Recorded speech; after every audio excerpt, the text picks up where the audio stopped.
Bismillahirrahmanirrahim. Assalamualaikum warahmatullahi wabarakatuh.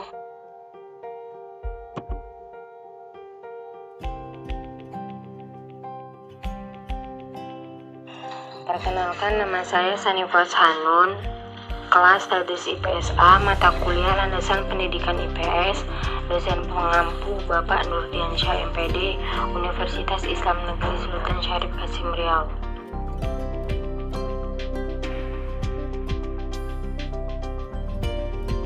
Baiklah, di sini saya akan membahas tentang landasan komparatif pendidikan.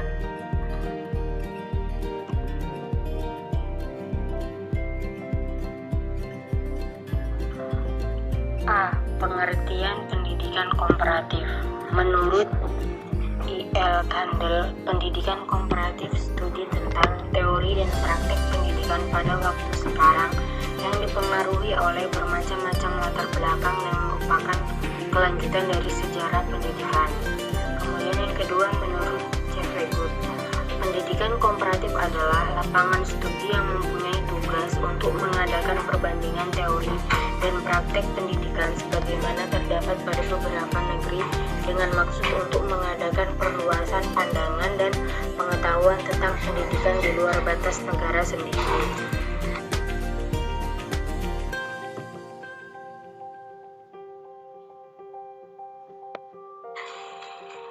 Pengertian pendidikan komparatif dibagi menjadi dua, yaitu yang pertama, pengertian secara etimologis.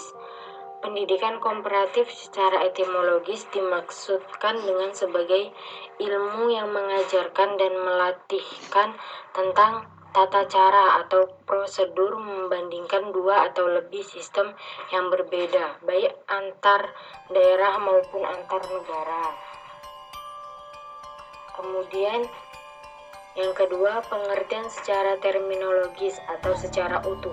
Pendidikan komparatif secara terminologis adalah disiplin ilmu yang mempelajari sistem-sistem pendidikan baik dalam satu negara maupun antar negara yang menyangkut A. Sistem pendidikan formal, non-formal, dan informal, B. Teori dan praktek pendidikan, serta C. Latar belakang sosial, ekonomi, politik, ideologi, dan budaya yang mempengaruhi sistem pendidikan.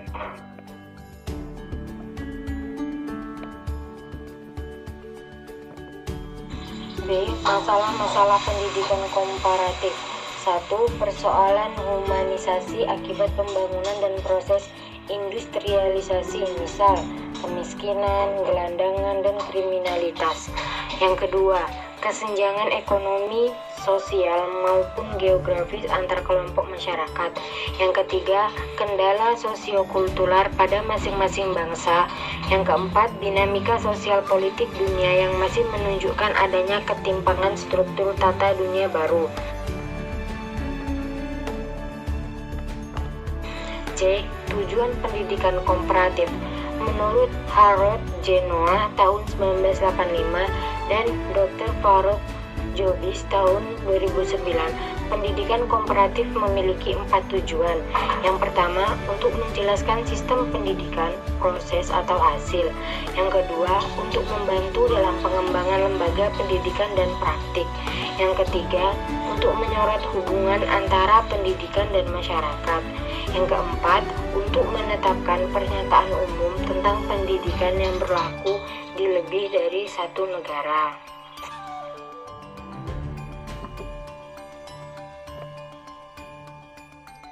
D. Manfaat pendidikan komparatif. Manfaat mempelajari studi pendidikan komparatif atau menurut Arif Rohman tahun 2010 adalah: yang pertama, dalam memiliki konsep-konsep dasar dan metode membandingkan aneka sistem pendidikan, baik yang ada dalam satu daerah atau negara maupun antar daerah negara. Yang kedua, dapat menilai keberhasilan dan kekurangan atau hal-hal positif dan negatif tentang sistem pendidikan kita sendiri. Yang ketiga, menilai isu-isu dan mengikuti perkembangan pendidikan secara global, sekaligus dapat menghindar dari penilaian dengan kacamata etnosentrisme sempit. Yang keempat, memperoleh pengetahuan tentang model-model sistem pendidikan di beberapa daerah atau negara.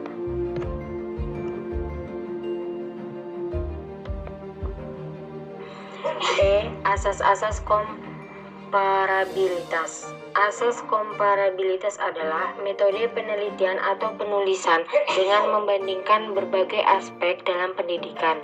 Misalnya, tujuan pendidikan nasional, biaya, proses, evaluasi, dan sebagainya. Asas komparabilitas juga dapat diartikan sebagai perbandingan konsep mendasar dalam sebuah sistem pendidikan dan pengajaran yang diajukan acuan lainnya.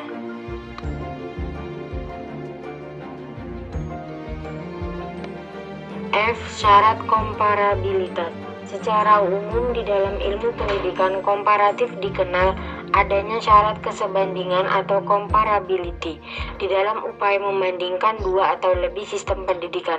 Persyaratan adanya kesebandingan atau komparabilitas ini diperlukan agar upaya perbandingan aneka sistem pendidikan yang dilakukan pada akhirnya akan diperoleh kebermanfaatan yang tinggi. Di antara segi-segi perbandingan atau komparabilitas dalam melakukan studi komparasi sistem pendidikan antar dua negara atau lebih yang berbeda adalah yang pertama, segi kemajuan pembangunan. Beberapa negara yang akan diperbandingkan adalah sama-sama negara maju atau kaya atau sama-sama negara berkembang atau miskin. Yang kedua, segi latar belakang sejarah. Misalnya, negara yang sama-sama bekas jajahan, lebih tepat jika negara-negara yang diperbandingkan adalah negara-negara yang pernah dijajah oleh negara yang sama. Misalnya, Malaysia dan Filipina yang pernah dijajah oleh Inggris. Yang ketiga, segi latar belakang ekonomi. Misal sama-sama berpendapat per kapita rendah atau sama-sama negara yang masih mengandalkan hasil pertanian, sama-sama negara penerima pinjaman luar negeri dari donor atau IMF World Bank. Yang keempat, segi letak geografisnya. Misalnya, sama-sama negara yang terletak di kawasan ASEAN atau sama-sama negara Afrika Barat atau juga sama-sama negara di belahan selatan. Itulah tadi hasil presentasi dari PowerPoint saya. Apabila ada kekurangan, saya mohon. Terima kasih. Assalamualaikum warahmatullahi wabarakatuh.